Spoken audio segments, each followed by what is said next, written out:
I can hear the very pleasant sound of birdsong. I'm back in the conservatory again today.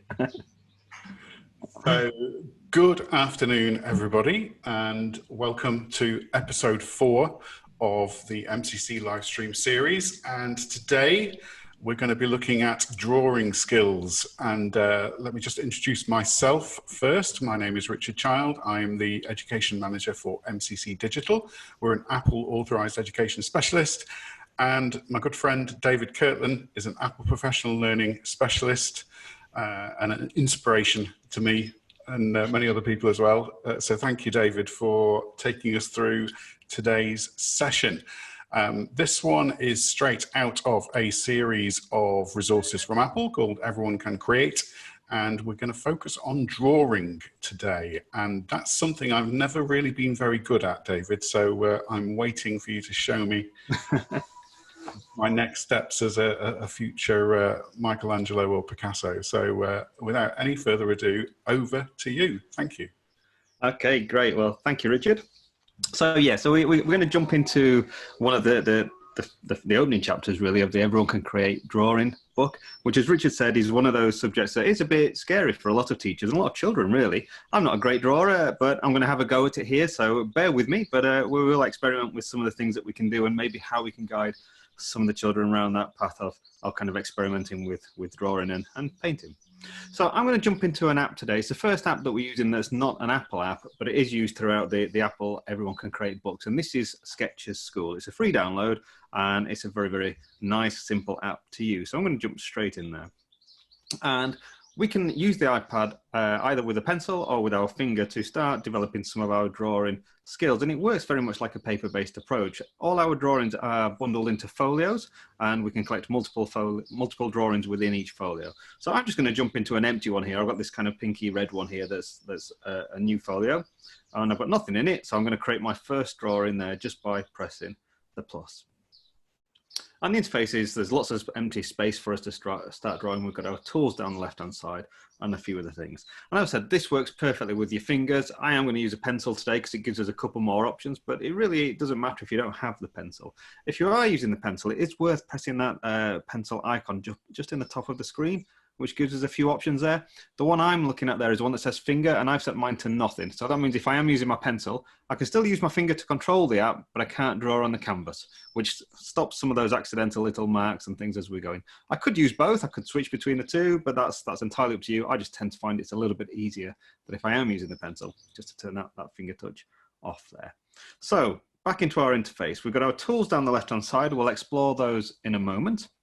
Over on the right-hand side, we have got the options to make our pens or brushes a little bit thicker or thinner, and then we've got our color options down in the bottom corner there. So I'm going to select a color. I'm going to go with a blue for now. Let's just select that blue there, and let's just see what tools we do have. So I'm going to tap on the first one, which is a pencil, and you can see if I just draw a quick circle, we can see it has that kind of pencil type feel. It is worth noting that if you are using a pencil, it is touch sensitive, so the harder I press, you can see a slightly gradiated shade there, but I can also turn the pencil sideways on and do some of the things that we do for shading, which is a really nice addition to the app. Next one down is a Fineliner, and I've got a very fine line, but I can change the thickness of these and have thicker lines from there. I've got one that jumps straight into a much thicker felt marker as we go. The next one is lovely, actually. It's kind of like got a brush feel. So you get that pressure. And again, you can turn that sideways and do kind of block fills from there. That's just nice how they, as you press harder, you get the little kind of textures there as you would with a real brush. This one gives us kind of like a chalky kind of feel to it. And again, for shading, we get some nice textures on there. We've got a rubber stamp kind of thing that gives us that kind of scraped color. And again, just gives us different textures, gives us options when we're exploring some of the things we might want to fill different areas with. The next one's lovely, actually. I really like this one. This is the waterbrush color, the waterbrush paint, and we can do nice kind of fairly realistic looking watercolor shading. The trick with this one is do it all in one go and you get a nice color. If I let go and add some more, you see you get you might want that effect where you get the different layers on there, but doing it all in one go gives a really nice texture to the color in there. We'll use this one later on in this session. This is a little spray can kind of thing to give us that kind of mottled effect. And we've got a few others as we go in. We've got shapes, which we'll explore as we go in. This one is a nice one. This one gives you block colors, and we do this one. We've got different shades for the intensity of the color, the opaqueness. But if I'll select the full one there, and if I just draw a shape, it just fills in the block color. And obviously with the eraser, we can erase parts of that. Again, we can change the thickness of it. The eraser is quite nice. If I double tap the eraser, it gives me the option to delete everything on that layer. I won't for the moment, but it's useful for if we think, actually, I want to just start again. The next one's nice. This one goes back to those kind of pencil techniques. So just in the same way we can turn our pencil sideways on and shade, I can now use my finger just to kind of give it that smudge. And just like we do when we want to smudge a color over, we'll just give it a bit of a smudge to blend things together. And it gives quite a nice effect. Just nice to have that, really. We have a knife, so I can cut sections out. Again, I'll just draw over an area, and then I can just pull that section somewhere else on the screen. And the final one there is a ruler. And we use 2 fingers to manipulate this around and put it in different places. And we'll use that as we get through this session today. So we're going to focus on really first steps. Now we know what the pencils do and the different tools are all there with the different options. We're going to just focus now on getting children a bit of confidence and exploring things and seeing some of those first steps of how we might want to explore some of these. We have got another drawing session coming up in a couple of weeks where we'll take things a bit further and start experimenting and creating with a bit more depth to it. But at the moment, let's just create a new blank page, which we need to know how we do that here because there's no button to let us do it. So we use 2 fingers and we just pinch in, just like we would if we were zooming. And if I keep going, it takes me back to my portfolio. So I'm going to create a new blank page. Got our blank canvas with our tools there. I'm going to go to my first block tool color. And the first thing we're going to do is create our own emoji. So all the children know what emojis are. We all use them day in, day out in our messaging, but we're going to create our own and we're going to make it unique to us. And we could actually even tie this into a nice little project if we were exploring things like emotions or mental health and maybe creating an emoji to represent how we're feeling. But let's use that. So I'm going to go to my colors and I don't have to, but I think I'm going to stay with yellow for my emoji. It can be whatever color I like. Emojis are yellow. It's the law. It's the law. I've done this in schools a few times. We've had a few blue ones, which I suppose could represent mood. I don't know, but they don't have to be yellow, I don't think. Let's draw just a nice circle there. And it's given us the basis of what our emoji could look like. We could have drawn this in various ways doing the different tools, but that's just given me a nice solid block of color there. So let's put his eyes in. So I'm going to stick with that fill color. I'm going to use the white now, and let's just put a couple of fairly large eyes. And if I'm not quite happy with it, I can always go and correct this. I've got an undo button in the top corner. I have got that eraser, but we'll work through it fairly quickly. I'll use the black one, and let's put some smaller ones in for his pupils. There we go. I think I'm going to switch over to the paintbrush now, and I will use the white one just to put a small highlight in each eye. Now, the nice thing with this app is that it does recognize when I'm pressing my hand on it. So if we were using a piece of paper and I'd rest the palm of my hand on the paper and then use a pencil, I can do exactly that with the iPad, which traditionally we kind of think it probably won't work because it will select other things. But it will recognize where I put my hand and just ignore that, so I can use it just like a piece of paper. The other thing that's worth noting is if you were doing this on paper, you would probably turn the paper around, or I would, certainly anyway, turn the paper around to different angles so I've got the room to reach to whatever I'm drawing to. You will do exactly the same on the iPad, but it is worth locking that rotation because you'll turn it around so far and obviously the screen will flip around. So if you lock it, you can turn it around so you can get to different areas of the screen. So we've got his eyes in, we've got the pupils in there, we've got a little bit of light reflecting in there. Let's put his mouth in. We'll give him a bit of a surprised look. Let's just color this in. And I could have used that solid area to fill it as well, but I'm just drawing it in with a paintbrush. There we go. And we want to maybe add some eyebrows in. And we can change the expression with the eyebrows. If I put them down here, we've probably got a fairly angry looking emoji at the moment. Whereas if I just press undo and put them a bit higher up, we can make him much more surprised just by changing the position of the eyebrows. I have used the paintbrush one there because just by starting on, if I look at the eyebrow on the left-hand side, I've started at the left side, the thin point, and as I press harder with the brush, that's when you get that thickness change, just to give it a bit of kind of shape to the eyebrows. But already, with just a few simple things, we've used the block shading tool and the paintbrush, we've got something that's looking a fairly reasonable emoji already. And obviously we can experiment with a few other things, but we could add a bit more depth. If we go back to that one, remember this tool where it gives it that kind of spray can effect? So I'm going to use that one, and I'm going to go back to my colors. Now we've got a yellow emoji. Let's go for an orange, and we could just put a few bits of orange spray on just to give it a bit of color and a bit of depth. And it doesn't matter if we go over the lines. We can always go back with the eraser and kind of clean this up later on, but it just adds that bit of depth. Maybe we'll go to one of the, let's go for a gray and put a little bit of color in his eyes. And just adds that depth to it around here. I could use the pencil on that same gray and spend a bit of time if I wanted. I could just draw around. I might want a slightly darker gray just to make sure you can see this on the webinar there, and just draw around his eyes. It just gives a bit more definition. And obviously I'm doing this quickly because we don't have very long today, but you can spend a lot more time working on some of these things. Let's tidy this up here and draw around these eyes.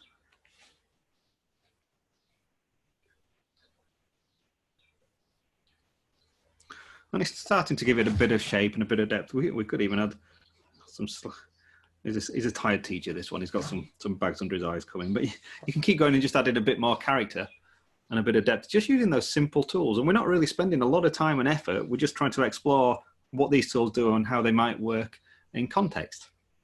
So I think we're okay with that one. So I'm going to pinch again.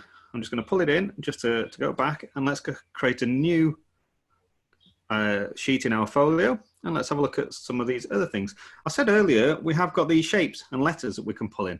So I'm going to just pop in and select one of these colors. Let's go for a turquoise one, and I'm going to go for the heart, and we just pull this onto the screen. We just place it wherever we like, and it's not there. You'll notice there's a little cross and a tick at the bottom, so that gives me a chance to kind of resize it and position it and make sure I'm happy with where it is. So I'm going to put it there, I think, and then I'm going to go back to my Fineliner, go to a medium brush, I think, and let's go back to a black color. So we've got these shapes and we've got these different tools and we know how they all work. We might want to get the children to start experimenting a bit more with textures and patterns. And we could just be saying, well, what happens if we do little shapes, and how do we color these, and what do we do with them, and how can we make different patterns, and obviously explore.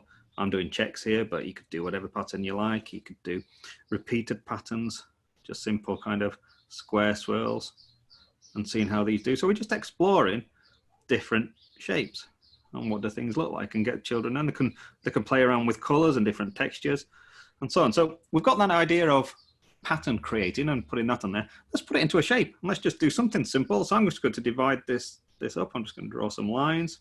So I'm just hand drawing some lines across here, and maybe we put a second one in, and we can start decorating this and making this our own little kind of doodle. Let's try and join up these black lines so we've got something there, and it all being a bit uneven kind of adds to the character of it. As we get through this session today, we'll start looking about how we can do things a little bit more precisely, but at the moment we're just exploring these and creating our own little patterns. I'll just colour a few of these in, I think. Give this a bit more style and a finish to it. And obviously any of these, we can save all these that we do on here to our camera roll. We can print them out, we can share them, we can stick them on the wall, we can stick them on children's drawers and lockers and whatever we're working with.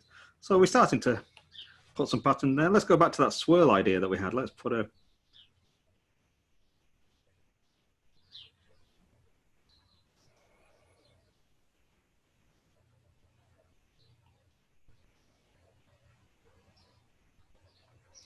and there might be part of one there which will go around something like that, I think.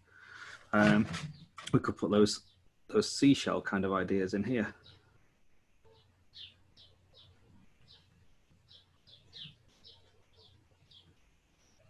They don't have to be desperately accurate, but we are just kind of giving a bit of a custom style and feel to what we're doing.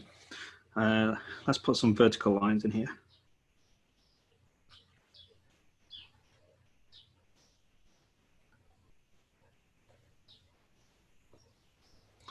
And I'm using quite big patterns here because, again, it's saving time, but Obviously, you can spend as much time on this as you like. Maybe just put in a line around the... That's not very good. Let's undo that and do that one again.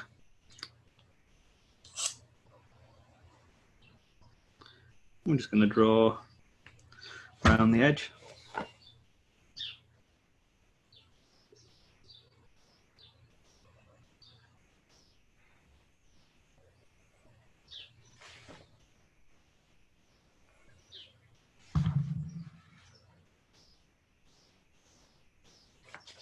And we're just starting to get the children experimenting with these different tools, different shapes, different patterns, and type of things we can do. Tidy it up, spend a bit more time with it, use that erase tool if we're not happy with bits of it, and redraw. Using that pinch motion to save it, you can zoom in, which sometimes makes things a little bit easier just to get to. But we're getting the idea now. We've got these different things that we can play around with and just explore our creativity, really. There isn't really a wrong answer. It's just practice. It's just developing our skills and just having a go. So let's take those skills a little bit further now. So we've got our emoji. We know what the pens do. We've thought about patterns. Let's create a blank one and let's think about creating our own stylized writing. So it's quite nice to get children to do little doodles to represent what they're doing, but sometimes they want to add text as well. So we'll start off doing that today. So I'm going to go to my pencil tool and we're going to draw some guidelines just to start us off. And normally I would do these with a very light pencil. So I would use a very light gray here. I'll use a slightly darker one than I would normally, just so you can see this today. And in my tools, I'm going to use that ruler, and I'm just going to place this here. And I can use 2 fingers to twist it, but let's stick with a level line at the moment. And I'm just going to place it here. And just with a pencil, if I just roughly run across it, it draws me a perfectly straight line. So let's set 3, and we'll try and keep them evenly spaced. And we'll turn the ruler off. So we've got our starting point for writing some letters. And we've just put 3 in our tram lines in there to give us a bit of an idea of the proportion of the letters. So I'm just going to freehand draw some letters. And we'll spell out. We'll stick with a nice short word.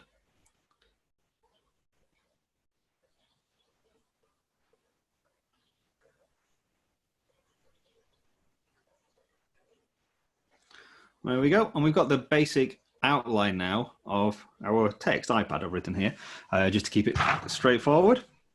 And we'll use that as a guideline. I've done it darker than I normally would so you can see it, but that's okay because we would erase this anyway. So I'm going to go now to my Fineliner and I'm just going to, again, freehand, use that guideline just to draw.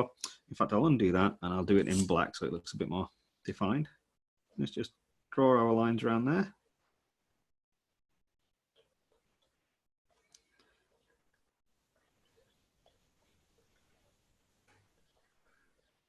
And the hardest ones here are always the curves, but that's okay because we can undo things and have more than one attempt. But having those guidelines really does help quite a lot. And being able to twist the iPad round and just get to the appropriate angles is quite nice as well. And it does make a difference if we try and join these lines up so there's no kind of giveaway gaps as well.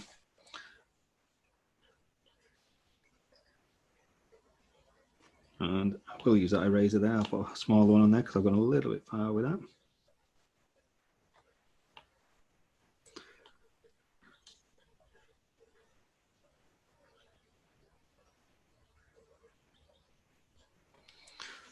And we're starting to get something quite quickly that's looking reasonable. Let's just tidy up that corner there. And we'll use our eraser just to erase some of these guidelines. And we can zoom in, as we've said. So we have got guidelines inside the letters. I'm not going to worry about those too much right at the moment, but if you're spending more time on it, you would probably go and erase those as well before you did anything else, just to tidy those up.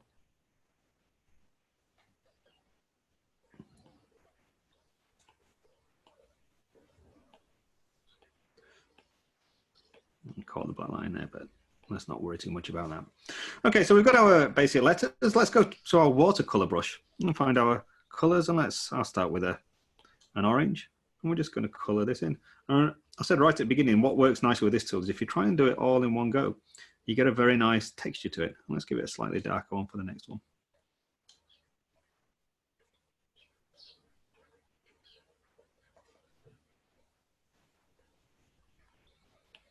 Let's go towards a red.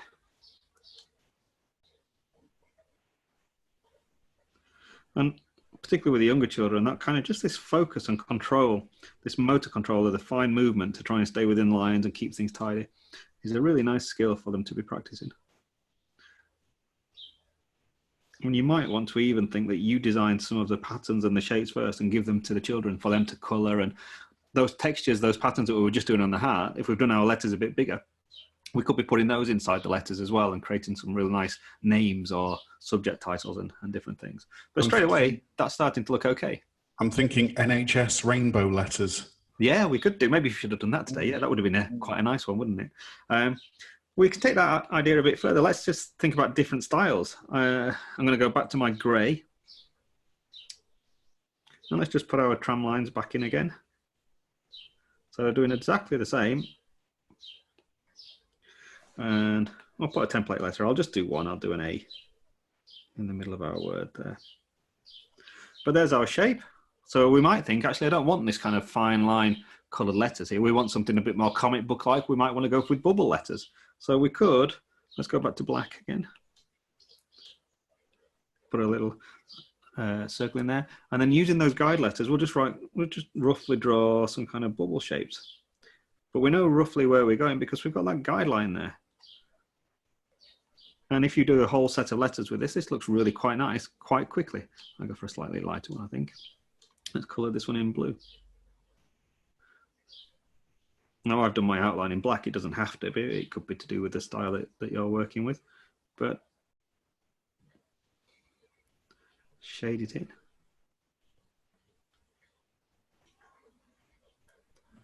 And we've got some nice bubble letters starting to go. We've got that nice watercolor shading, looks great there. You could use block shading if you wanted, but I like that watercolor.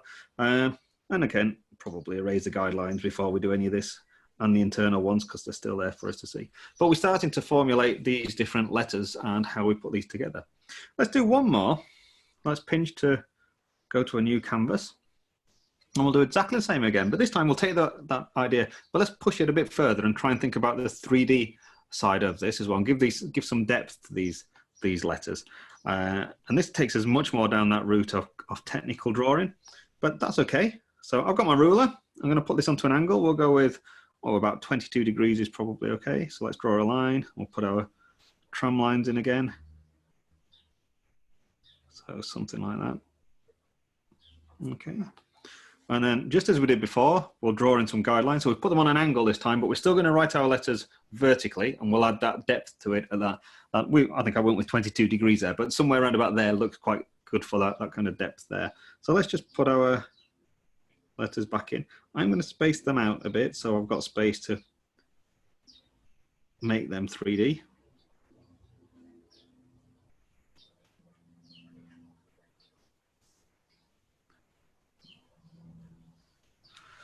So we've got them on this nice oblique angle now.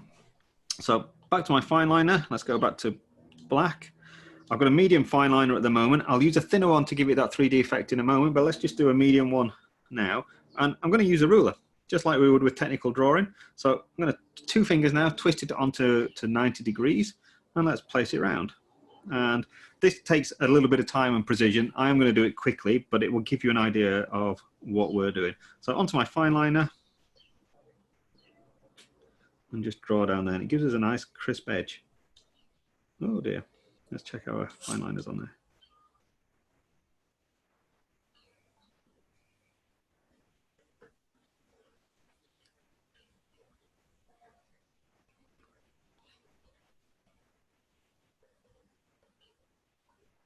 I'm going to skip over and go to the D, because that has got a vertical line there. And then let's do the A, which is about there, about 83 degrees.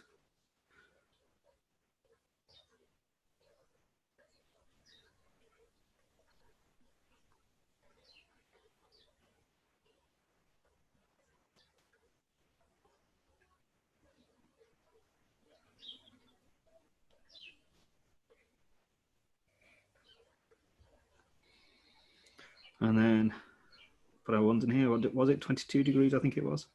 So let's try and join these up. So just like before, if we have no gaps,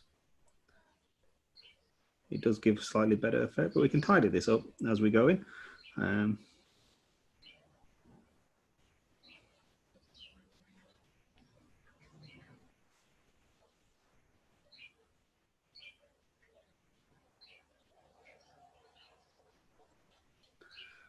There we go. And we can zoom in. Let's just correct these little gaps here.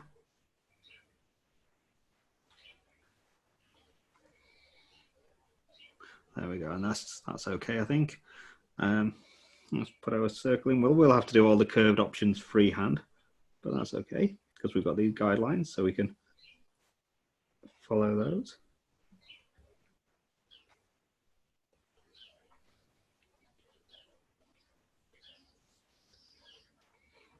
And we're starting to get something there that's looking pretty good. Again, we'll probably erase those guidelines now, but they're there for us as a starting point. I'm going to do exactly the same now, but let's make those 3D elements stand out and give it a bit of shape to it. So I'm going to that smaller, that finer Fineliner, and back to our ruler. Okay, and then, I don't know, somewhere around about 70 degrees looks pretty good to me at the moment. So I'm going to put the angle there, push this right into the corner. We're just going to add these. In fact, it might need to go slightly more into that corner.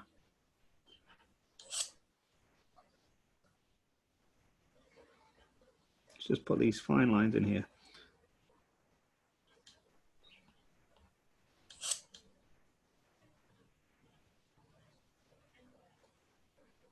And we need to put one at each of these corner elements just to give it that shape.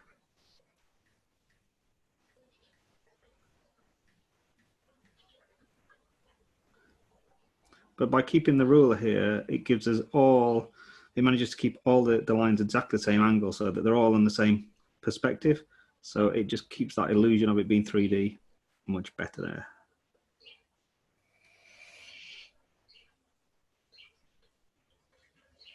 And that's one of the important things when we are doing things in 3D, that we do keep it all on the same angle.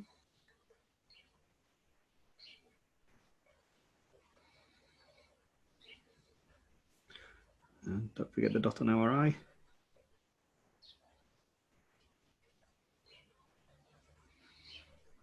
There we go for now. Oh, we need to put the verticals in. Let's go back to 90 degrees. And let's join some of these up.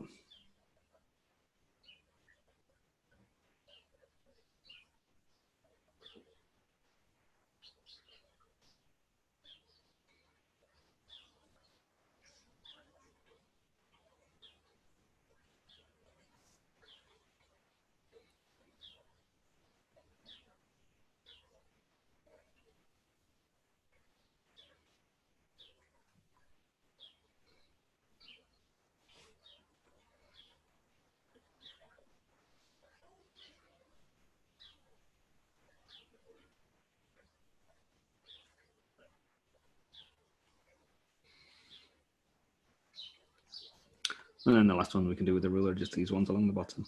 And I think we're 22 degrees, so let's put these in.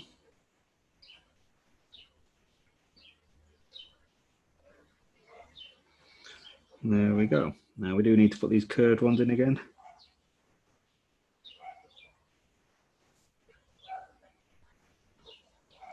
But we're starting to get our 3D letters looking quite nice there. We'll redo that. Okay, I'm just going to zoom in slightly and let's go back to our watercolors, just like before. And let's go with a nice deep orange here. Oh, we forgot that circle, didn't we? Let's go back to our black. And we're going back to the watercolors then, so we can color this in. So there's our orange, and just orange. We've got blue there. Doesn't really matter what color we're going with, but I said orange, so we'll stick with orange.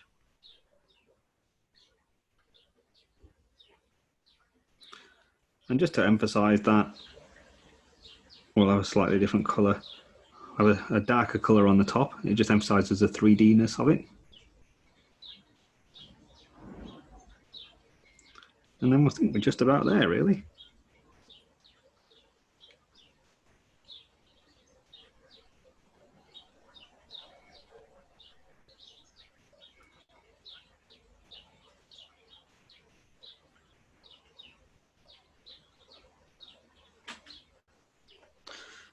And we'll have a lighter colour, we'll go for the yellow.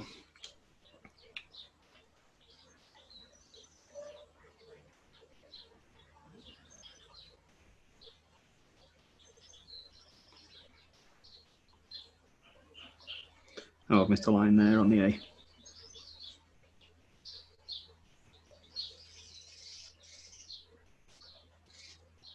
There's quite a lot of attention to detail for this type of technical style drawing as well, but that's all good to focus the children, concentrate on it and really think about what they're doing. One more line to fit in there, so back to the black one there and a fine line. I'll do this one by hand.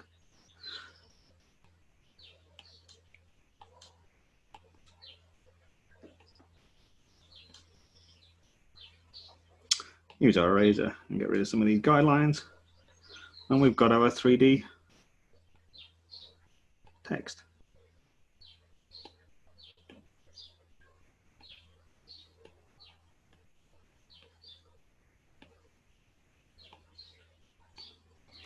There, and I think we're starting to get something that's looking okay with not too much effort, but we've got that understanding now of how we kind of create different types of drawing, exploring the different tools and the type of things we can do. Absolutely amazing. Thank you. Thank you. Thank you. And you may have heard a few taps while I was Excellent. studying. Signed prints available. Email. Bargain prices. Wow. Well, you know, yet again, amazing. And as you were drawing those 3D letters on that slide we can see now, that just reminded me of technical drawing when I was at school a few years ago now. Yeah, and there's all sorts coming into play there. But that, I think you're right, that concentration piece, I can imagine a classroom of silent children as they're working hard to embellish their creations using that amazing app. So that's the Sketches School app. Yep. That's right, and everything we do here is completely transferable to pen and paper. Obviously, you need a lot more resources when you're doing it on pen and paper because you need all the different tools and things. But for developing those skills, we can just endlessly we can keep going with this. Well, there's no undo with pen and paper, is there? In the same way that on the iPad. So, David, just show us how would we export the emoji and use it as a title in our movie or something like that? Yeah, like with anything, we've got that more button up at the top, the 3 dots. So we would have that. We've got that set of tools up there, and in the last one we have is that square with the arrow coming out. That's our share, and of course we can just share then and send it wherever we like. Just towards the bottom there, it says save image, and save image. That will go into your camera library. Yeah, so that's into our camera roll, into our photo library. It's there for us to put in our book creator files or our iMovie or keynotes or whatever we do. It's just there. Perfect, excellent. Thank you so much. So let's point you to some great resources so you can explore this further. So the first one is Apple Teacher, an online CPD program, and that is freely available. If you get your device, your iPad, your phone, and zap the top QR code, that will take you to the overview of the program. And then the all-important one, the second one down there, is the sign-up page where you sign up with your Apple ID or your iTunes account, and you can work through those modules and earn the Apple Teacher badge, which you can print off, pop on your classroom wall, or use on your email signature, etc., etc., etc. The activity we've just looked at is absolutely straight out of the Everyone Can Create book for drawing. And there are also books for photography, video, and music. We've taken a look at most of those so far. I think we've got music to go, haven't we? We've not looked at music yet, but we have looked at some of the others. Stay tuned. But the books are amazing. They're a fantastic format, full of great photography and links to the apps as well. So in the drawing one, early on in the first chapter, there's a link that will say, you know, this is the Sketches School app that we're going to use for this module. So it's all laid out there for you. It's fantastic. Now, if you want to take your own creativity further as a teacher, then you need the tools for the job. Of course you do. And a MacBook Pro is absolutely going to help you take your creativity for all of these things, with maybe the exception of drawing, to the next level. So certainly your movie making, your music making, and playing around with photography, then MacBook Pro is the machine to have in front of you. Now that is available to teachers on a 3-year subscription, and we also include other creative tools. So there's the microphone I'm using, the Samsung podcasting kit for great quality audio, and the green screens for some of the magic that we saw an episode or two ago. And that bundle is available to teachers on a MyLearn subscription, and that costs just under £60 a month. And that is it from us. That is 4:35. I wasn't going to stop you, David. I wasn't. No hurrying up. No, gotta move on because it was all worth watching.